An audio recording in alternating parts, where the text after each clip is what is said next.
pagi dokter dan teman-teman, saya Afifa.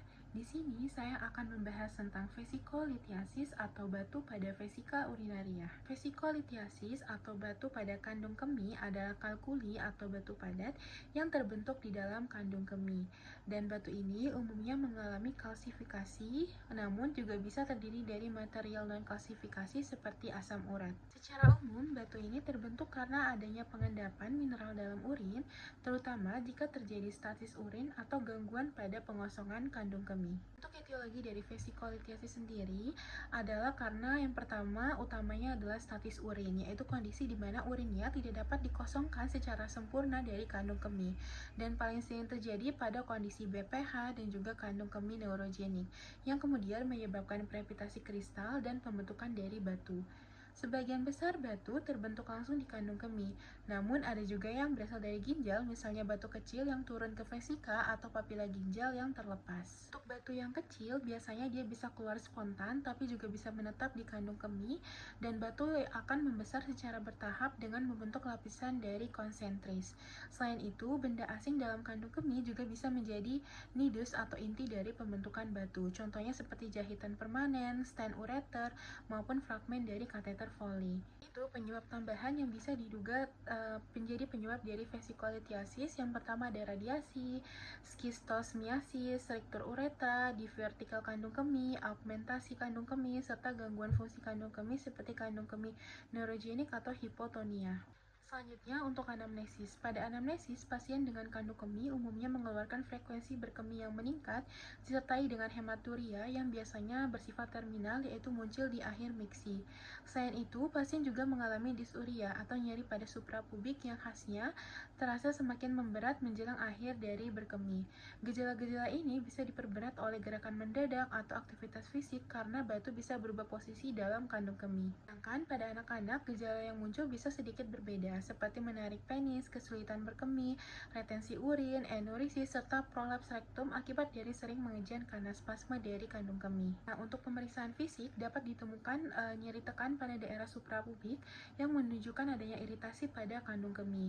Dan pada kasus retensi urin, apabila kita raba, terdapat distensi kandung kemih di regio suprapubik. Selain itu, pada pasien pria ditemukan pada pemeriksaan rectal culture atau colok dubur bisa menunjukkan adanya pembesaran prostat sebagai dari faktor predisposisi, terutama pada kasus yang disebabkan oleh obstruksi seperti BPH. Selanjutnya, untuk pemeriksaan penunjang, terdapat beberapa modalitas yang bisa digunakan untuk menegakkan diagnosis dari batu kandung kemih sendiri. Yang pertama, ada fotopolas abdomen atau X-ray KUB yang memiliki sensitivitas sekitar 21 hingga 78%. Batu dengan ukuran lebih dari 2 cm umumnya bersifat radioopak, dan pemeriksaan ini bermanfaat untuk menilai dari radioopasitas batu serta membantu dalam perencanaan terapi dan follow-up, namun memiliki keterbatasan berupa sensitivitas yang relatif lebih rendah. Nah, yang kedua ada USG.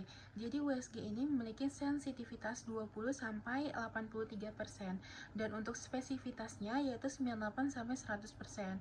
Untuk keunggulan dari USG sendiri, dia bersifat non-invasif dan tidak menggunakan radiasi, namun kurang sensitif apabila dibanding dengan CT scan atau sistokopi. Selanjutnya ada CT scan dan sistokopi. Jadi untuk CT scan ini memiliki sensitivitas yang tinggi dan bisa mengevaluasi dari batu pada saluran kemih bagian atas. Sedangkan untuk sistokopi sendiri, dia memiliki visualisasi langsung batu serta bisa mendeteksi penyebab lain seperti tumor kandung kemih. Nah, selain dari imaging, bisa juga dilakukan pemeriksaan lab, yaitu urinalisis menggunakan dipstick termasuk pH urin dan kultur bila diperlukan. Dan untuk pemeriksaan metabolik juga penting, meliputi kreatinin, kalsium, asam urat, natrium, kalium, serta hitung darah lengkap. Dan pemeriksaan pH urin juga bisa membantu dalam menentukan dari jenis batunya. Selanjutnya untuk diagnosis pada kandung kemih ditegakkan berdasarkan kombinasi dari anamnesis, pemeriksaan fisik, dan juga konfirmasi melalui pemeriksaan penunjang. Nah, pada anamnesis biasanya ditemukan gejala khas seperti disuria, hematuria, dan gangguan dari aliran urin. Dan pada pemeriksaan fisik mendukung misalnya nyeri pada suprapubik atau tanda dari retensi urin. Namun untuk diagnosis pastinya bisa ditegakkan dengan visualisasi langsung batu di dalam kandung kemih yang dapat dilakukan melalui USG, CT scan, ataupun sistokopi. Selanjutnya, untuk penata laksaan dari vesikolitiasis sendiri, dia bergantung pada ukuran batu, gejala, dan juga dari kondisi pasiennya. Untuk prinsip dari tata laksananya, pada batu yang kecil dan tidak menimbulkan gejala, bisa dilakukan observasi, karena pada batu yang berkurang kurang dari 1 cm masih bisa memungkinkan keluar dari secara spontan, terutama jika tidak ada obstruksi. Namun, pada batu yang simptomatik diperlukan terapi aktif. Salah satu pilihannya adalah terapi medis, terutama pada batu asam urat, yaitu dengan kemolisis melalui alkalinisasi urin dengan target pH lebih dari 6,5, menggunakan kalium sitrat atau natrium bikarbonat dengan pemantauan yang rutin. Saat ini, untuk terapi utama adalah dengan metode minimal invasif, yaitu dengan transuretral cystolithotripsy atau TUCL dan percutaneous cystolithotripsy atau PCCL yang memiliki keunggulan berupa komplikasi yang rendah dan lama rawat inap yang lebih singkat. Selain itu, terdapat juga shockwave lithotripsy atau SWL, memiliki metode yang paling non-invasif karena tidak memerlukan tindakan operasi, namun metode ini memiliki stone free rate yang lebih rendah dalam satu sesi dan sering memerlukan beberapa kali terapi. Berikut merupakan perbandingan dari beberapa metode, dan untuk TUCL sendiri memberikan recovery yang lebih cepat dan nyerinya lebih ringan dan angka dari SFR-nya tinggi atau angka bebas batunya tinggi. Sedangkan untuk PCCL sendiri, dia untuk prosedurnya itu lebih cepat, namun pada kasus tertentu dan bisa digunakan alternatif terutama bila akses uretranya sulit. Nah, selanjutnya untuk open. Nah, untuk open sendiri dia digunakan untuk batu yang berukuran yang sangat besar, dan ini merupakan yang paling invasif dan membutuhkan waktu yang pemulihan yang lebih lama. Selanjutnya, pada kasus yang berkaitan dengan BPH, penting juga untuk mengatasi dari obstruksi saluran kemihnya. Penata laksanaannya bisa berupa dengan operasi BPH yang bersamaan dengan pengangkatan batu atau terapi medikamentosa seperti alpha blocker, terutama pada pasien dengan prostat yang besar atau residual urin yang tinggi. Dan pada pasien dengan kandung kemih neurogenik, resiko pembentukan dan kekambuhan batunya lebih tinggi, terutama pada penggunaan kateter yang menetap dan angka kekambuhannya sekitar 16% per tahun. Oleh karena itu, untuk pencegahannya sangat penting dengan melakukan irigasi pada kandung kemih secara rutin apabila diperlukan, melakukan hidrasi yang adekuat, atasi penyebabnya apabila dia seperti ada BPH, infeksi, atau dari kateter, dan analisis batu untuk mencegah dari kekambuhan. Nah, secara umum berikut merupakan ringkasan dari alur diagnosis dan juga tata laksana dari vesikolitiasis.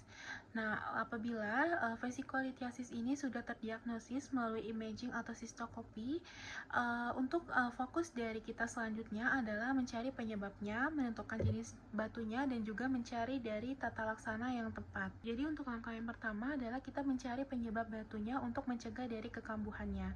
Yang diperiksa adalah dengan melakukan pemeriksaan fisik termasuk DRE, ada uroflowmetri dan residual urin, urinalisis ditambah kultur, dan pemeriksaan darah. Dan pada kondisi tertentu, kita juga bisa melakukan imaging traktus atas dan sistokopi atau uretrogram. Nah, tujuannya adalah kita mencari dari faktor seperti ada BPH, retensi urin kronik, atau faktor dari metaboliknya. Kalau penyebabnya sudah ditemukan, harus ditangani bersamaan. Nah, selanjutnya kita melakukan X-ray KUB untuk menilai dari jenis batunya. Hasilnya ada dua kemungkinan, radio opak dan radio lusen. Untuk radio opak sendiri, batunya terlihat di X-ray biasanya kalsium dan langsung dilakukan tata laksana ke tata laksana operatif. Nah, apabila hasilnya radiolusen, batunya tidak terlihat, bisa curigai adanya asam urat, dan bisa coba terapi konservatif yaitu oral kemolisis. Untuk tata laksana dari batu radio opak, yaitu langsung ke tindakan operasi. Opsinya ada TUCL melalui endoskopik, PCCL melalui perkutan, open cystolithectomy atau apabila batunya besar, dan SWL atau laparoskopi. Nah, pilihannya itu bergantung dari ukuran dan kondisi dari pasiennya. Selanjutnya, untuk batu yang radiolusen, kita berikan terapi non-operatif terlebih dahulu. Dilakukan dengan oral kemolisis, yaitu dengan melarutkan dari batunya. Dan kita evaluasi lagi dengan USG. Apabila dia berhasil, kita lanjutkan. Dan apabila gagal, kita bisa memikirkan untuk melakukan tindakan operasi. Nah, apabila batunya sudah dikeluarkan, kita perlu melakukan analisis batu. Tujuannya adalah untuk menentukan dari komposisinya dan mencegah dari kekambuhan.